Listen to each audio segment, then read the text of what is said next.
Þetta er verkefni 1 í PowerPoint.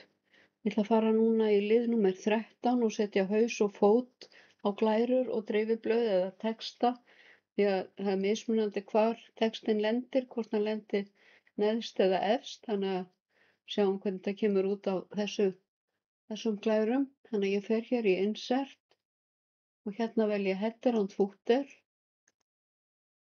Hér fæ ég slide, það er hver glæra og hérna eru dreifiblöð. Ég ætla að haka hér við slide number og í footer ætla ég að skrifa textan eins og hann er á fyrstu glærunni. Þannig að hér í verkefni 1 skrifa ég brauð og hér haka ég við Don't show on title slide því ég vil ekki að þessi texti komi á fyrstu glæruna.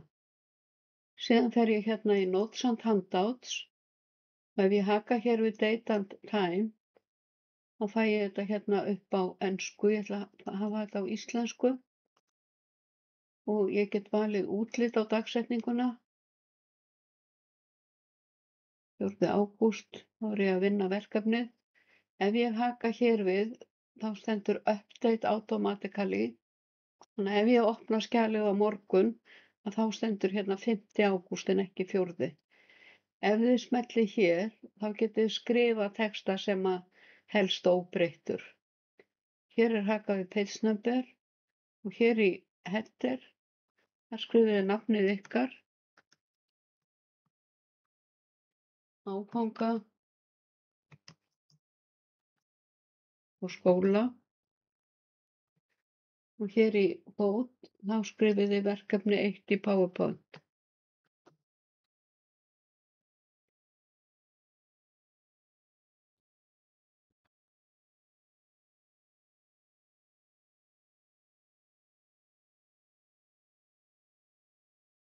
Og síðan haka ég hér í Apply to All.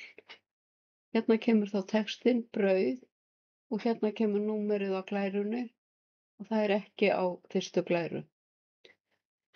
Við sjáum ekki textan sem kemur á dreifiblöðum fyrir við förum í prentskoðun eða setjum þetta á PDF-form. Ég ætla að vista þetta núna og svo sýni ég ykkur í öðru myndskeiði hvernig þið setið 4 glærur á síðu í PDF-skjali.